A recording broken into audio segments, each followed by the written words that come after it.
So the simplicity of returning to your own presence of being. And again, when you really start to taste, sense the presence of what you are, that awareness that you are, it's not personal in the sense, it's not yours, it's not mine, it's not the exclusive possession of anybody. It's where we meet as universal being or universal spirit.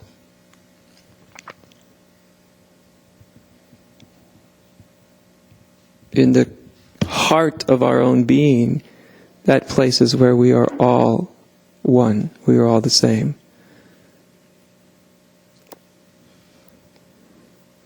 When it moves out into expression, then it takes on differentiation.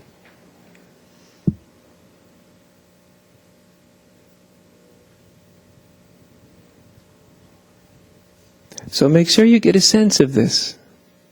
It's the most important thing. Without the sense of this, it's all theoretical. It's all just, without a sense of your own being, all the spiritual teachings are just, blah, blah, blah, blah, blah. That's all it is. And your mind going, well, what do I think about that? Dreaming within dreams about dreams.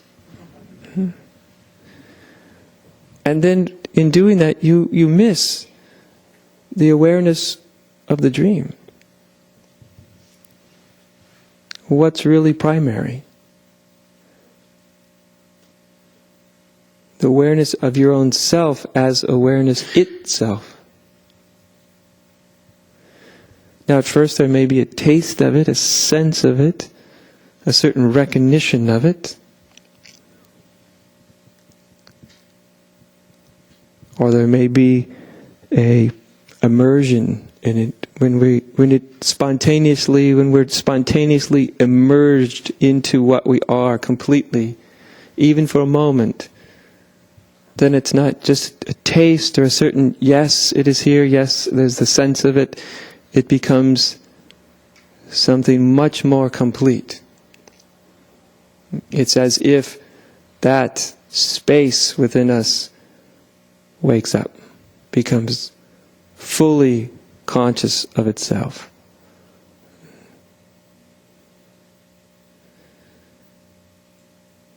Now, of course, when the presence of being becomes fully conscious of itself, the whole process actually reverses itself, curiously enough.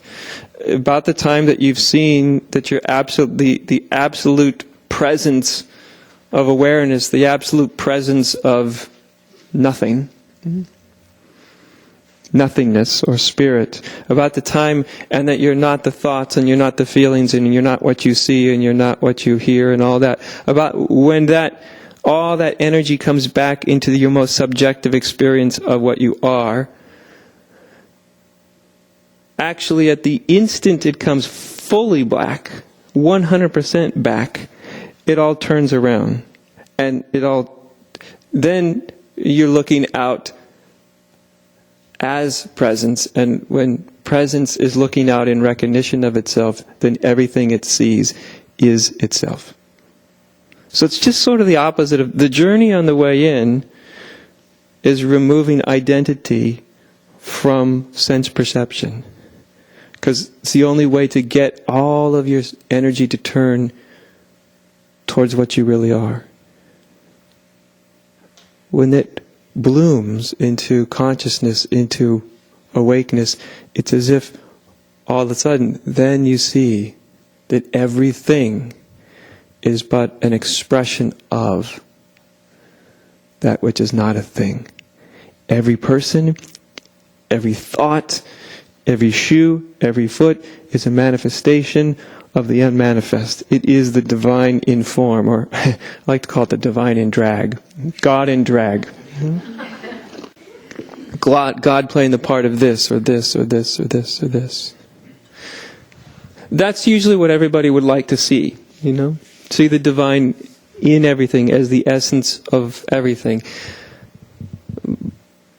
But the way to come into that is through reclaiming, in a certain sense, identity from where it doesn't belong. reclaiming identity from sense perceptions and thinking and feeling and all of that. Not that there's anything wrong with thinking or feeling or sense perceptions, but to reclaim one's identity, to stop allowing those experiences to define who you are.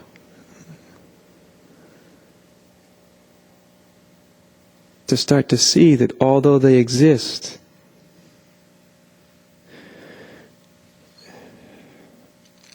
and when you see, although it exists, although a thought exists, although a feeling exists, although they exist, and if you're not in resistance to their very existence, then awareness continues back to itself. Everything happens within the presence of awareness, within the presence of consciousness itself. But if you get caught up in resisting your experience, trying to shut your mind off or stop feeling or stop thinking, as soon as you get into resistance of anything, you ever notice whatever you resist, you're tied to. It's like you're shackled to it, right? If you ever want to, sustain something negative, just really try to not have the experience, right? Run away from it. Try to fix it. Try to overcome it. You'll find that it's a great way to make sure it sustains itself. It's like putting out a forest fire with gasoline.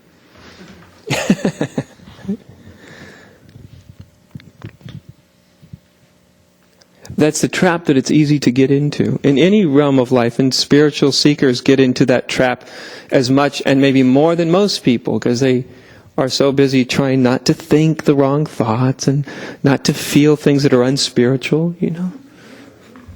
Like you hate your neighbor. I can't. No, I can't. Oh. I had an unkind thought about, whoever.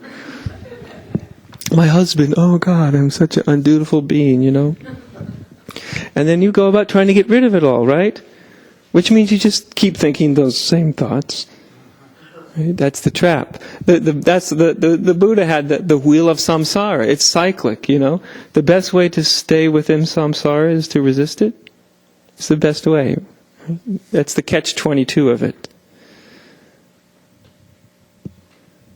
But in the seeing that what you resist persists, what you try to get rid of actually continues, in the seeing of that,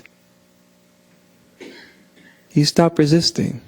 It doesn't mean you like certain feelings or emotions or thoughts. It doesn't mean you want them to stay, but it just means you see that to resist them continues them. You see it, right? You see how things work, and so you stop resisting, you stop pushing.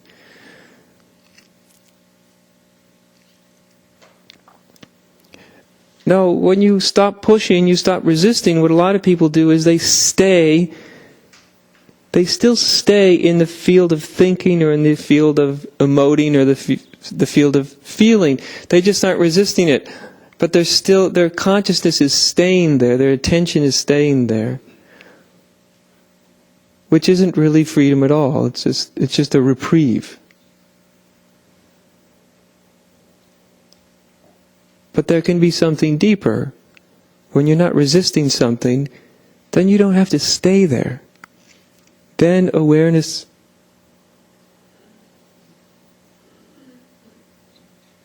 can return. When you're not resisting a feeling or a thought, it's happening within what I am. It's not happening to what I am, and it doesn't define what I am. And actually the arising of a specific thought or feeling happens spontaneously anyway, right?